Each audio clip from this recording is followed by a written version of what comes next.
મહત્વના સમાચાર કચ્છથી સામે આવી રહ્યા છે, જ્યાં કહી શકાય કે કચ્છમાં પણ આ પ્રકારે પરસોત્તમ રૂપાલાના વિવાદિત નિવેદનને લઈને તેના પડઘા કચ્છમાં જોવા મળ્યા છે।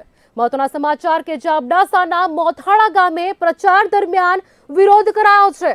કચ્છથી ભાજપના ઉમેદવાર વિનોદ ચાવડાનો વિરોધ કરવામાં આવ્યો છે। ક્ષત્રિય સમાજના લોકોએ વિનોદ ચાવડાની કાર રોકીને વિરોધ કર્યો છે। ઉમેદવારની કાર રોકી ક્ષત્રિય સમાજના યુવાનોએ કહી શકાય કે નારેબાજી કરી હોવાના દ્રશ્યો પણ સામે આવ્યા છે। મહત્વના સમાચાર કચ્છથી, જ્યાં કચ્છમાં રૂપાલાના વિવાદિત નિવેદનના કચ્છમાં પણ હવે પડઘા જોવા મળી રહ્યા છે।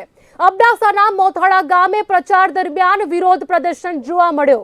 કચ્છથી ભાજપના ઉમેદવાર વિનોદ ચાવડાનો વિરોધ કરાયો રહ્યો છે।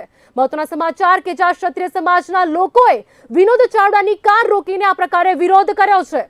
ઉમેદવારની કાર રોકી ક્ષત્રિય સમાજના યુવાનોએ કહી શકાય કે નારેબાજી પણ કરી છે। મહત્વના સમાચાર કે જ્યાં રૂપાલાના વિવાદિત નિવેદનના કચ્છમાં પણ હવે પડઘા જોવા મળી રહ્યા છે। અંગે વધુ માહિતી આપવા માટે આપણી સાથે પૃથ્વીરાજસિંહ જોડાઈ ચૂક્યા છે। જી પૃથ્વીરાજ, જણાવશો અમને શું છે સમગ્ર માહિતી? જી દિવ્યા, ચોક્કસથી જે રીતે રૂપાલાના નિવેદન બાદ જ્યારે ક્ષત્રિય સમાજની નારાજગી આજે રાજકોટમાં દેખાણી હતી, ત્યારે તેની સીધી આગ જે કહી શકાય આજે કચ્છમાં પણ દેખાણી છે। કચ્છમાં પણ જે વિનોદ ચાવડા જે સાંસદ છે કચ્છ મોરબીના સભ્ય, જ્યારે ગામડાઓ તે પ્રચાર કરવા જઈ રહ્યા હતા ત્યારે ક્ષત્રિયો દ્વારા કેટલાક યુવાનો દ્વારા તેમને રોકવામાં આવ્યા અને કહેવામાં આવ્યું જ્યાં સુધી રૂપાલાને જો હટાવવામાં નહીં આવે ત્યાં સુધી કોઈ પણ ભાજપના કાર્યકર્તાથી કે નાના કાર્યકર્તાથી લઈને કોઈની પણ આવવા દેવામાં નહીં આવે।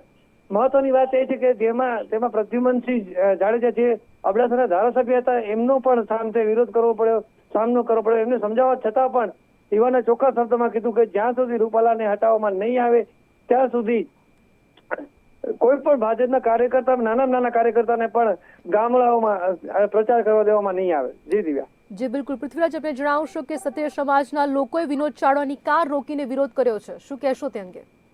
ચોક્કસથી જે રીતે મેં જણાવ્યું છે, વિનોદ ચાવડા અને જે અબડાસાના ધારાસભ્ય છે પ્રદ્યુમનસિંહ જાડેજા ખુદ જે ક્ષત્રિય સમાજમાંથી આવે છે એમને પણ ક્યાંક ને ક્યાંક આ વિરોધનો સામનો કરવો પડ્યો હતો અને ખાસ એમને પણ ક્ષત્રિય સમાજના યુવાનોને સમજાવવાની કોશિશ કરી હતી, પણ ત્યારે એમને કહ્યું હતું અમારે વિનોદ ચાવડાથી કોઈ પણ પરખેજ નથી, પરંતુ જે સુધી રૂપાલાની ટિકિટ જો નહીં હટાવવામાં આવે ત્યાં સુધી ભાજપના કોઈ પણ કાર્યકર્તા અથવા કોઈ પણ પ્રચાર કરવા માટે આવવાનું છે। પછી ક્ષત્રિય સમાજમાંથી પણ હોય તો એને પણ ગામમાં નો એન્ટ્રી કરી દેવામાં આવી છે। સમગ્ર માહિતી આપવા બદલ આપનો આભાર।